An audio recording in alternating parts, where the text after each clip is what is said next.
Hey, everybody. Thanks for tuning in to the Hanging On to Hope podcast. I'm Brenda J. And I'm Karen Wonder. And we are HangingOnToHope.org.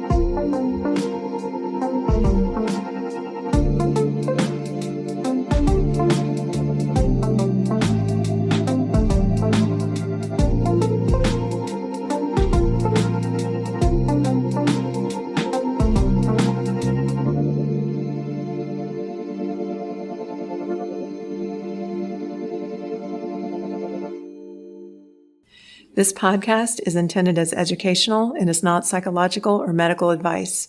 Always consult a professional when needed, and we disclaim any liability in connection with the instruction, information, or advice given. Hello, everyone. This is Karen Wonder, and I am super excited about today's guest, Dr. Diane Langberg. She has been working with trauma and abuse victims for over 40 years. She's an internationally recognized psychologist and experienced counselor and co-founded the Global Trauma Recovery Institute. She is also on board of GRACE, which stands for Godly Response to Abuse in a Christian Environment. She's an author of numerous books. Her latest, Redeeming Power, Understanding Authority and Abuse in the Church, which I highly, highly recommend. Welcome to the Hanging On to Hope podcast. Thank you. It's a privilege to be here. I just finished reading your book, and you had me at chapter 1. I just love chapter 1. I had to sit and even just meditate on chapter 1 for a while because I thought you did such a good job of talking about the human power dynamic, which is important in understanding how abuse operates. In the prelude, you share a little bit about your story, and if you don't mind, I'm just going to kind of summarize your story in this paragraph. Fine. Okay. So in the prelude, you tell of your story, and I'll just draw from several paragraphs to summarize it. You say, "My journey into the world of trauma began with one victim of abuse who, in tiny increments, courageously shared her story with me. I asked questions and worked hard to listen carefully. I became her student and a student of many more. Humans created by God." I'm trying not to cry on this because it's such a good. "His own artwork, wounded and damaged. I sat with people and learned to say, in essence, teach me what it is like to be you. Little by little, I began to see the systematic nature of abuse more clearly. I am still learning. This book is a fruit of that process. God has invited us into the fellowship of his suffering. It is not a place we want to go. It truly is a sewer. In entering, I began to learn that everything I encountered, Jesus had borne. That included my blindness, my resistance, and my fear of entering this place. But to refuse to enter, to turn away from what he sees, is to miss him." Brenda and I shared our abbreviated stories in our first 2 podcasts, and Brenda's podcast is powerful as she read from her order of protection, which is not easy to hear. But it helps people to understand where she has been and her why for the podcast. Many have told her that they couldn't listen or they had to listen in increments. From the victim advocacy training I've learned, there's a thing called secondary trauma, where people feel the trauma they are hearing about. Would you mind expounding a little bit on your experience of what is called secondary trauma? I often say to particularly newer therapists that trauma is contagious. If you sit with it long enough, you too can be traumatized. If you don't experience some of that, you're not really listening. Wow. You're not really entering in. And I can say that both with clarity and certainty because our Lord, who is perfection itself, sat with our trauma and is wounded still. So he knows both what trauma is, and he knows what secondary trauma is. Particularly in the early years when I was doing this work and hearing stories, unlike anything I had known in my own life. My husband would have to wake me up in the middle of the night because I was crying in my sleep. Mm-hmm. So we have to expect it, and we have to learn ways to combat it and take care of ourselves, or we'll get twisted up by it, or we'll get hard for those who come to us. Yes. Well, hi, I'm Brenda J. I just wanted to humble myself, and as I was listening to your book yesterday, I just realized what a gift God has given you of understanding where I've been and how I feel, and that's rare. And I appreciate that, and I appreciate you. And I really loved when you say a prayer at the beginning of your book, and you say that for those who have been abused, that you hope that I'm seen, protected, believed, and comforted. And that just spoke volumes to me, and I just really, really appreciated that. I just wanted to let you know that. In your book, you say, "I've seen evil, darkness, and despair in precious humans. God's artwork. However, I have found God present there, loving, teaching, caring, and redeeming. You say we need to wrestle with this issue of power and understand how it can be used for healing or harm, for good or evil. Can you expound on the source of our power in humans? Well, it goes all the way back to the very beginning. We originally learn about our power in Genesis, which interestingly is not usually taught. But the God of all power created us, and he created us in his image. So if we're like him in those ways, then he has power, we have power. And he, in the beginning, called us to use that power to rule and subdue his earth, to make it flourish, to make it more beautiful, to give life. He did not call us to rule and subdue one another. Right. Very important point. The enemy came and deceived them. And of course, deception is a huge piece of the abuse of power, and basically twisted the words of God, which is spiritual abuse. And they chose to disobey God, thinking or letting themselves believe that they were using their power to do what he said. And so power is part of bearing his image, but it is twisted and has ruined us, and we ruin other people with it until we really begin to understand what it is, how we use it, how much damage we do and have done, and what it should look like to be a human with power that literally is in the image of God's power. Yeah, and I know for me, part of the why for me doing this podcast is because I can look back on, I was married for 20 years, and I can look back and see God constantly was validating me and giving me truth, even when people from the church and there were well-meaning people, but I felt like God always, I can just look back and see that so clearly that God always was speaking truth to me. He was always leading me to verses. He was always, even if it was just this quiet voice speaking to me. So what you're saying really resonates with me because I heard God speak truth over and over. And in your book, you say, we follow God who listens to us and weeps with us. You see, he knows what it's like to be you. He has given you the gift of being heard and known and asks you in turn to give it to others. I so agree with that. And I just finished victims advocacy training, and I haven't actually done any work in that yet, but I'm just curious as to, for something starting out, what would be some of your advice for me as a victims advocate? Well, number one, expect secondary trauma and learn how to have it teach you, because it does. If I have nightmares about other people's truth, my response in those nightmares, my feelings about those truths, tell me something in very small measure comparatively, but tell me something about it, what it's like to be them. So you use the secondary trauma in part to make you more aware, to teach you. You also need to be very deliberate in finding antidotes for it. Many years ago, I told God I was quitting. Yeah. And was driving home in my car from working at the office and listening, whatever. And, basically banged on the steering wheel and said, okay, I quit. I'm done. No more. Obviously, that didn't turn out to be the case. Thank goodness. Thank goodness. But he taught me something over the days and weeks after that. And that was that I needed to deliberately pursue antidotes. And we often think of those as spiritual, such as his word and things like that. And they indeed are. But I also began to learn that they had to be utterly human. And I sat down one day and listed the characteristics of trauma. It's ugly. It's lies. It's chaotic.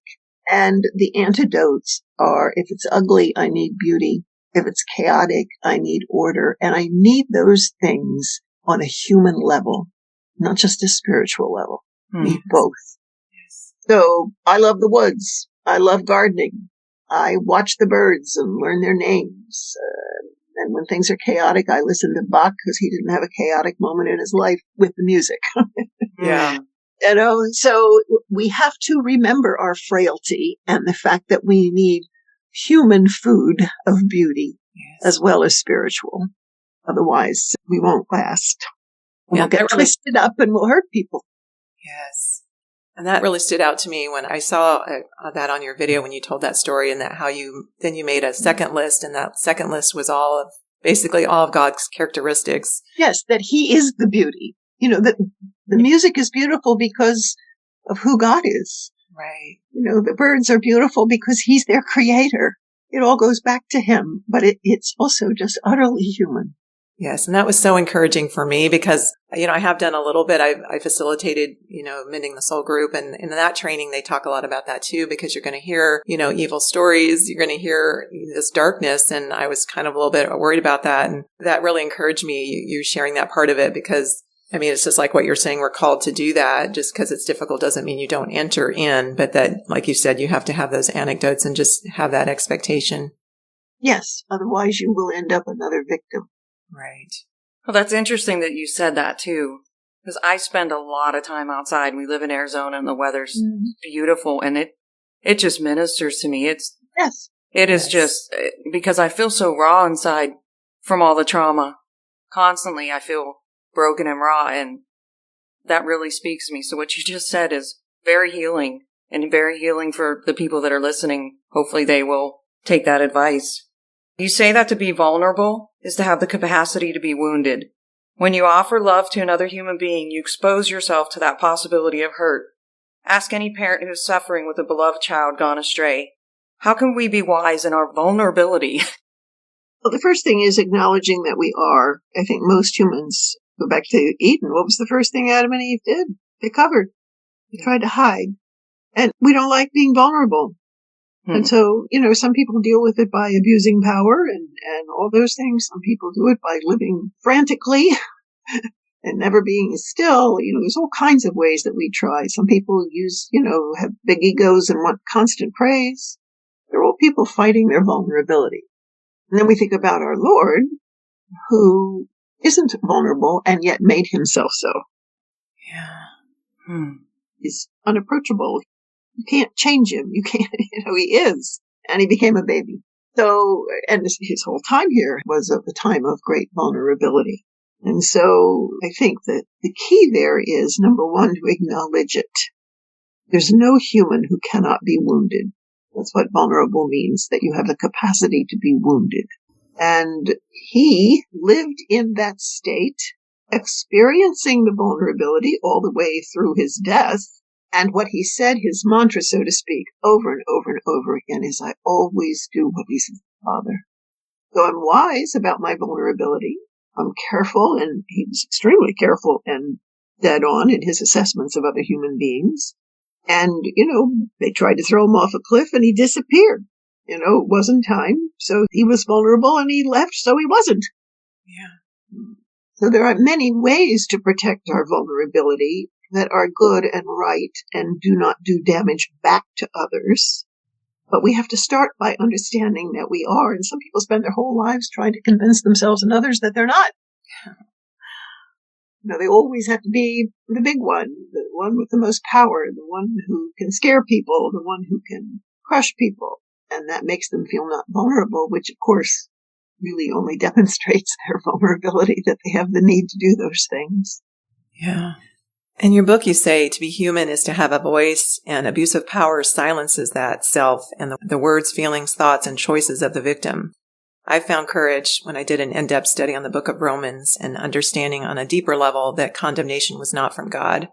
What are some ways that victims can start taking steps of courage to have their voice heard? Well, one of the first things they need is at least one safe person in their lives, which can be a friend, it can be a therapist, it can be a multitude of things. But if they're going to take steps of courage, they need to not do that alone. Yeah. Partly because they are going into that space already wounded, which makes vulnerability even higher. Right. If you're advocating for someone else, it's not your wound. You're walking with them and understanding it certainly affects you, but it's not your wound. And so it's very important that they have at least one person who is safe. Yeah. As a refuge for them, so that they have another voice besides their own in the process. Yes, I completely understand that. Even to this day, it's very difficult for me to feel safe around people. Especially, I don't want to say this, but especially around men, it's very hard for me to feel safe. Yes, So sure. I fully understand what you're saying, and it is very important. And I've had people help me walk through these steps and to have courage, but it is very, very hard. It's very hard. And I would like to say a couple other things about that. One is that victims who speak are incredibly courageous. And they are unfortunately in many circumstances seen as a threat, not a person of courage. But that's what they are, a person of courage. Yeah. And that needs to be honored. And it is my opinion, as I look at the church and the Christendom in these days, where we are often so unlike the one we call Lord, that people are not understanding that courage and not realizing, frankly, that the victims of today who are calling the church out, the Christian community out, are the prophetic voices. Yeah. A prophet speaks truth. A prophet exposes. And a prophet calls to righteousness. So the victims that people want to crush or see as little or not worthy or certainly not in high positions and all those things are actually the prophetic voices. Wow. I've never heard it that way before. Well, the exploitation of the vulnerable person tells us about the exploiter, not the victim of that exploitation. Can you expound on that? Well, it comes from a principle that Jesus was extremely clear about. What comes out of a man comes from the heart of the man. So another way that I have sometimes said that, just to make it really clear, is in the case of, let's say, a rape, what comes out of the man comes from the heart of the man, not from the woman in front of him. And so, as you know, in domestic violence, it's usually, if you were a better wife or you did the right things, I wouldn't have to do this to you. Right. So it's diametrically opposed to the truth of what Jesus has said. So if a man is violent with his wife or his children, or somebody rapes somebody else, whether it's a man or woman or a woman of a young adolescent boy or whatever it is, what that action is an exposure of their heart, not the victims. And, we tend to want to cover up the exposure. We want to turn the light off, particularly if it's a person in power. And particularly if it's somebody in power of an institution or organization that we value and find satisfaction in. But it's an expose of our heart when we abuse someone. And when organizations cover up abuse, it is an expose of the heart of that organization. And the expose is that it is not like Christ. He never covers up sin. Right. It's the cancer that kills humanity. He doesn't cover it up. He exposes it and wants to do surgery. Right. Yeah. Victims of abuse often view God through a gravely distorted lens, seeing him as the source of the evil they experience. My heart goes out to anyone that has had that. That is where I feel like God interjected his truth over to me over and over again. I even have a memory of sitting in church, the last church that we were all at as a family together, and a friend had implied to me that it was my fault, kind of. And I just remember sitting there thinking in my head, just, God, is this really the life of a Christian woman, a Christian wife? And it was just even him very clearly saying to me, no, that's not me. Like all of that implication was not his voice. What would you say to those that have been so hurt by well-meaning church members, once again, either by their pastor or I know someone who was hurt by their parents because their parents, it was almost like a cult-like homeschooling environment. When God's misrepresented, do you have any advice for victims that are struggling with that? Well, number one, again, they need a safe person because when you've lived with that, particularly for a long time, whether it's growing up or in a marriage or both, you need somebody to help you know that it's a valid thing to do to question those things. Because the voice gets so silenced that it quits asking questions or even wondering sometimes. It just accepts the conclusions. I worked with somebody a long time ago who was one of my early clients, and I think I mentioned her in the book, where the first 6 months she came to see me, she didn't say a word. And she just had a hideous life, an incestuous family. She was trafficked before trafficking was a word and all kinds of things. And she believed very strongly that God did not love her and that all that had happened to her was her fault. At one point, finally, I said to her, if he doesn't love you, then I need to be worried. How do I know he loves me? Maybe he doesn't. Well, she couldn't stand the idea of me thinking that God didn't love me. That was really troubling to her. And that was the beginning of our walking together for some time for her to be able to see that if he would love me and not her, he's not who we say he is. Yeah. And I sat with her one day and talked about, she'd been through such filthy things, none that came from her heart, but nonetheless, they'd been all over her life. I said to her, his blood covers me, and I held my hand out. I said, what do you think that means? Is my hand dirty or clean? And she said, clean. And I took her hand and held it out, and I said, what is yours? And she said, dirty. And I said, then I cannot trust that mine is clean. And again, that dissonance she couldn't bear. Yeah. And eventually, she's in heaven now, so she really knows, but eventually she began to see and sit in the fact that, in fact, he did love her. Wow, that's beautiful.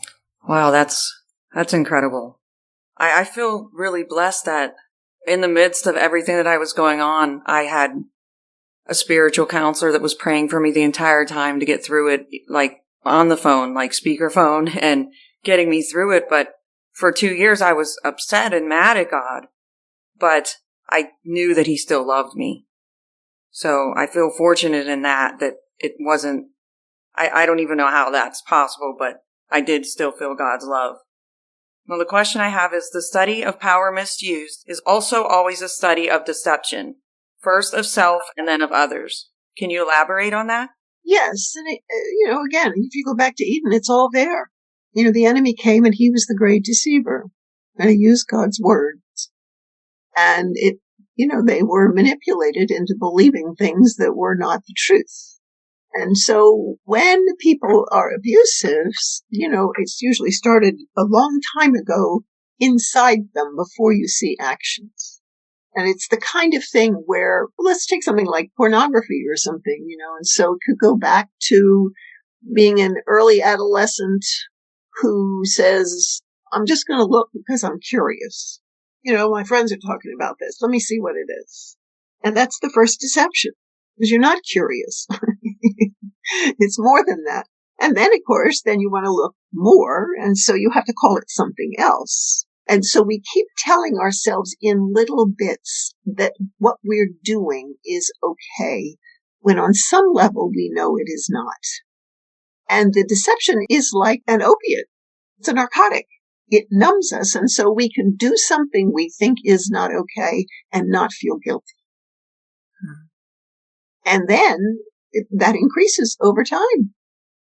And so little by little, the deception gets bigger, and we have to keep telling ourselves things so that we don't feel bad. So you can end up years later, for example, being in a pulpit, being really involved with something like pornography or whatever, or abusive people, or a big bully in the pulpit.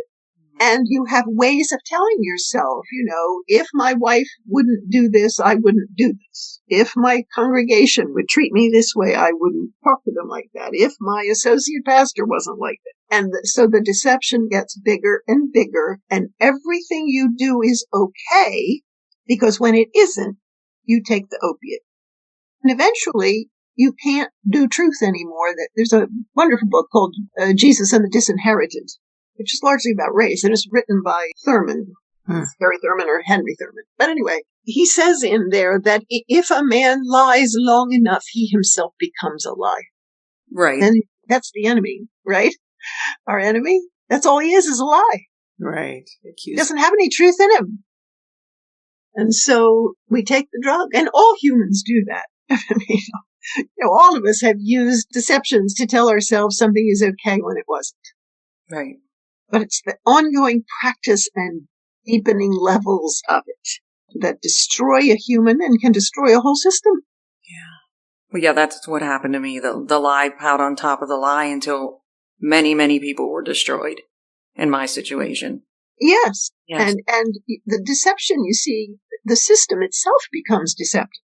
So people say to you or whoever, that can't be true because or whatever, and they don't believe you. And if you would just change, it wouldn't be happening and all of that. Well, they bought the lie, and they bought the lie because they want the system to endure because of what it gives them.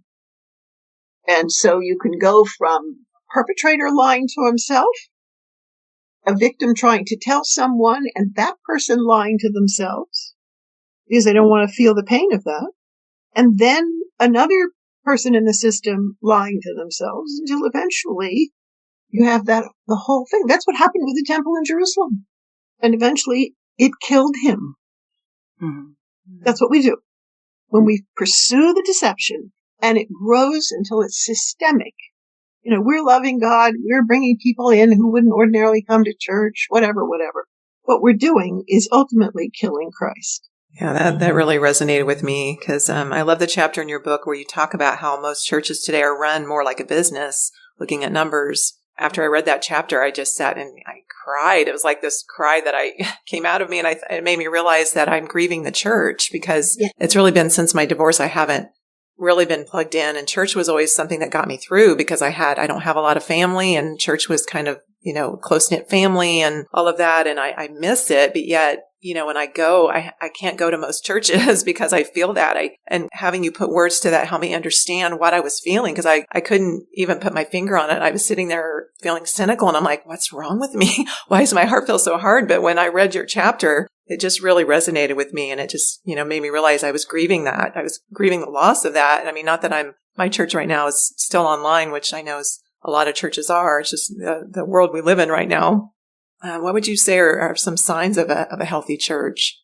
Well, one way to answer that question is to read the book Tov by Scott McKnight and Laura Behringer. That Tov is the Hebrew word for good, and that's what they're talking about in there, and it's well worth reading.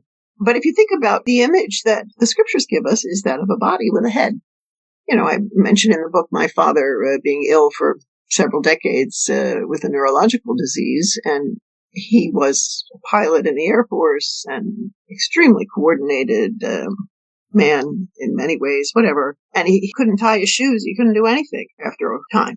And what I learned from that is a body that does not follow its head is a sick body. Mm-hmm. And that applies to the church. And so when you think about a healthy body just on the physical side, all the parts work and all the parts work together.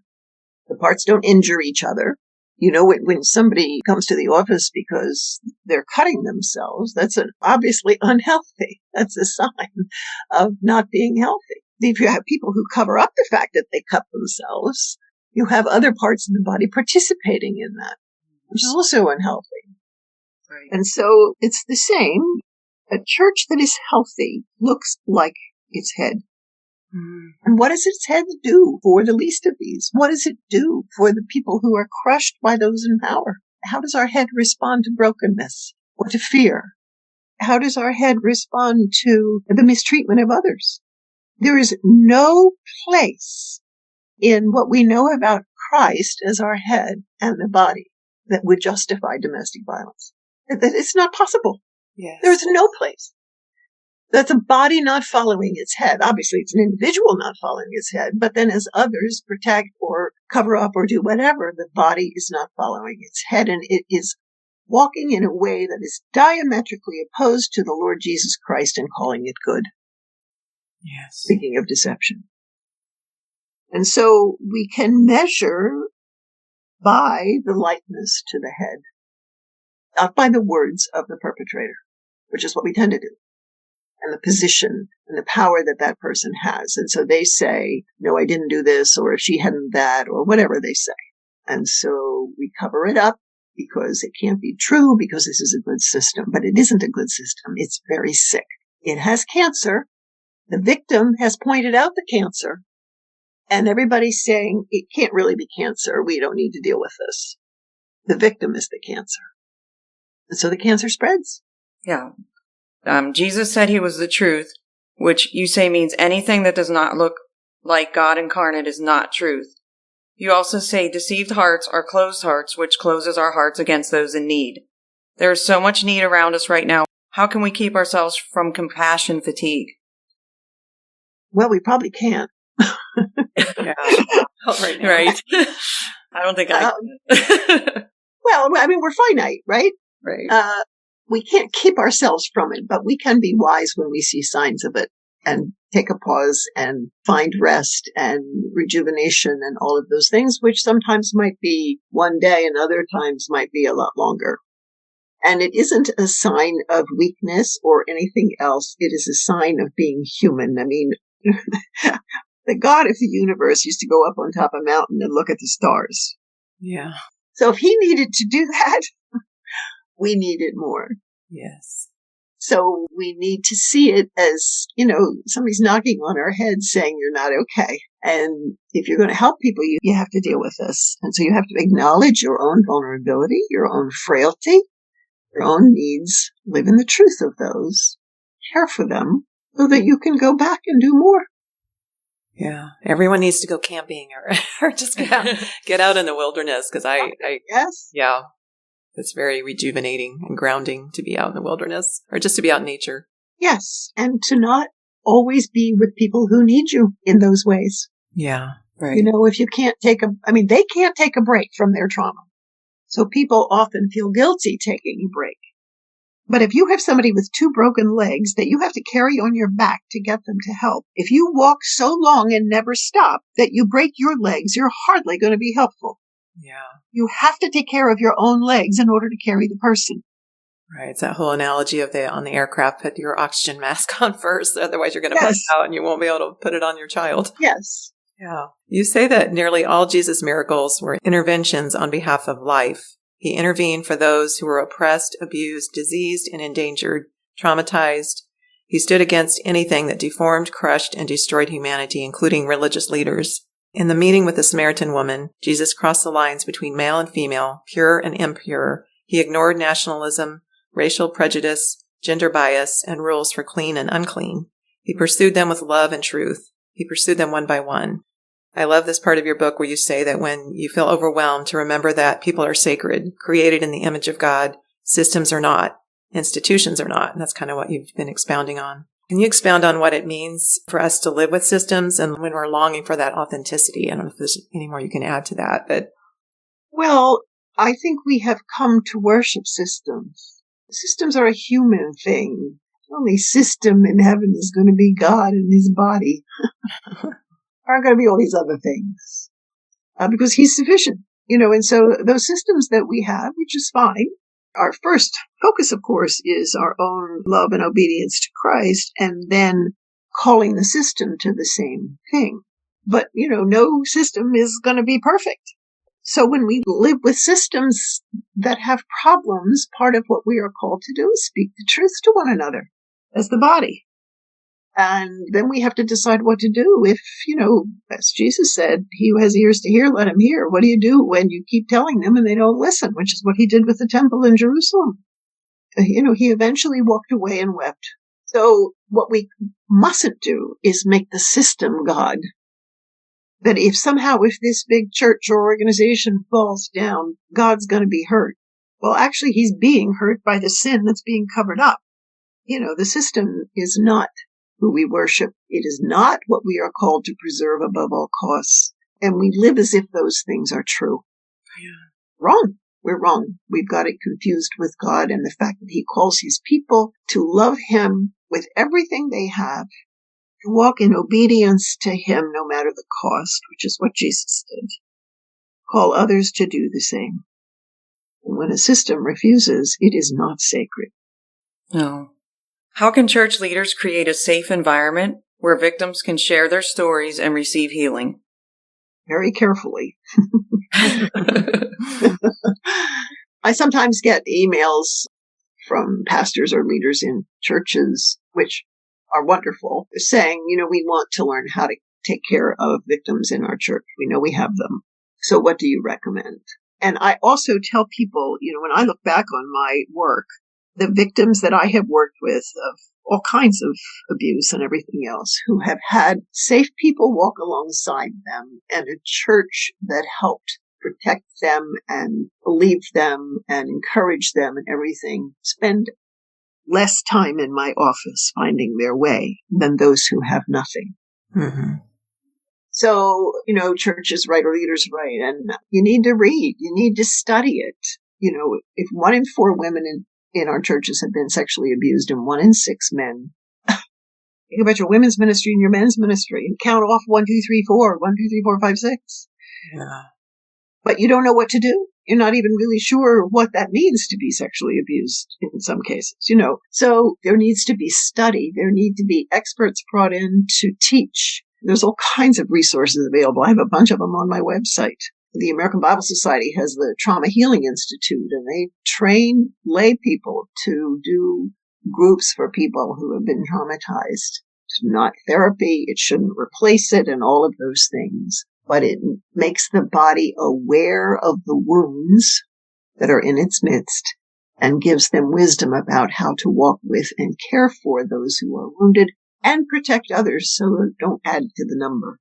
Yeah. You say that the church can also be involved in systematic deception in the way it has bought into the lies about race and is not even aware of the depth of the deceptions and the damage. How can we be part of bringing that to light and being on the side of equality and justice in the church when it comes to the race issues as well? I've heard it said that, the church is the most segregated hour, one of the most segregated hours, and it shouldn't be the case. But do you have any feedback or advice on that? Well, I think the path is the same as it is with victims of abuse and things like that. Who's in your life to teach you? Who are you going to be a student of? I think we need to read and listen. And, I think the church often in these areas is extremely defensive. We're not racist, whatever, that isn't still happening. They don't listen. It's the same that I said to my client in the beginning, teach me what it's like to be you. What do you think I should read? I ask. And, the same thing is true for Asian Americans, or the same thing is true for Native Americans. We think we know what the problem is or isn't anymore, and that's it, which is wildly arrogant. Yeah. So I think we need to humble ourselves and say, you know what, there's probably a whole lot here I don't know, and I need to be a student, because whoever we meet, again, is created in the image of God, is loved by him. God bestowed dignity on them.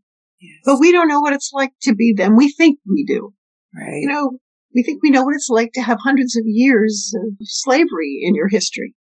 I find it very interesting that people say, well, that was a long time ago and that doesn't happen now. But if you reverse it, so for example, in a very patriotic family, suppose the line goes back so that all the girls and female adults in that family can become part of the Daughters of the American Revolution. Well, that centuries thing is valued and influences from one generation to another. This is who we are. Hold your head up. This is what we did. This is the woman who was involved with the revolution or whatever. We should be proud. But when we flip that with people who say they've suffered that many years, we say, but it's not happening now. Yeah. Doesn't go down through the generations. The scripture's very clear that things are generational. Mm-hmm. Sin gets passed down, and so does good. And so I think we need to be humble and say, I don't know what it's like to be you. Yeah. I don't know what it's like to come from your family, not just your nuclear family, but for the last 300 years. I want to learn. Right. Instead of having that disconnect that's there. Yes. Well, in closing, and you've already kind of shared a little bit about the story, but in closing, I was just going to go back to that. I'm going to again quote from your book, telling your story, because in hearing your share the wisdom from what you've learned, it really has inspired and encouraged me. So you write, one of the first women I saw in my clinical practice was brought weekly by her pastor's wife, who recognized a wounded soul and did not know what to do. Neither did I.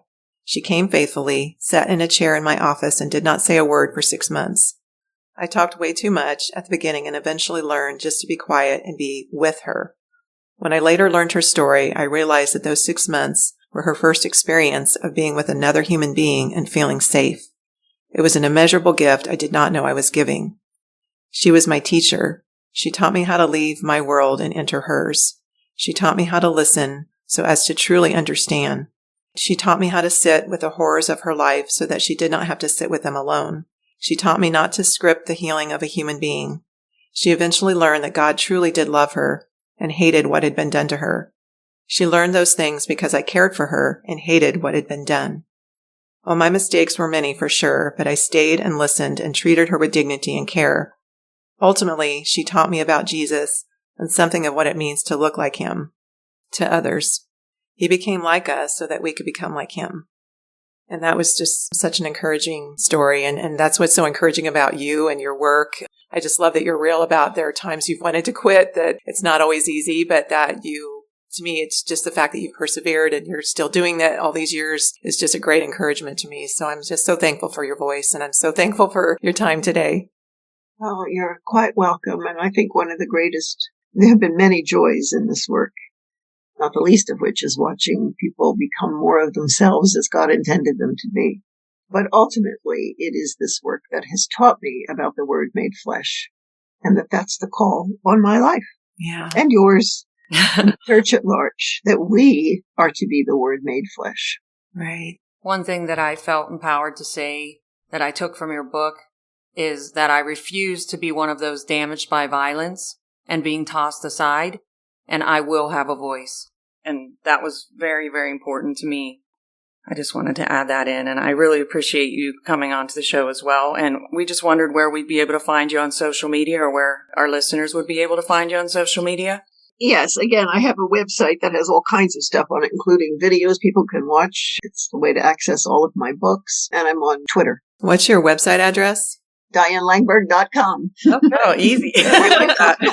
And we don't understand Twitter at all, so we're trying. Hey, No.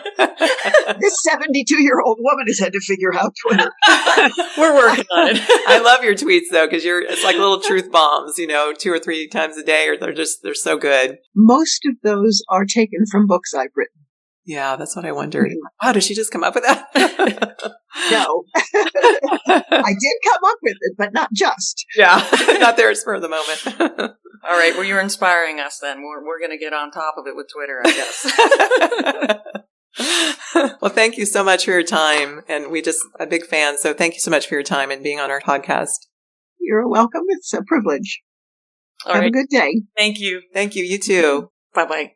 Bye. Thanks for tuning in to Hanging On to Hope. Check out our website, hangingontohope.org. There are resources on there, and if you would like to donate or volunteer, you can do that through our website. We are a brand new nonprofit, so we appreciate any and all support. And we thank you for listening, and until next time, keep hanging on to hope. We are evidence that there is hope and healing for you, and our passion is to help you find it too. So thanks for tuning in. Thanks for listening, everyone.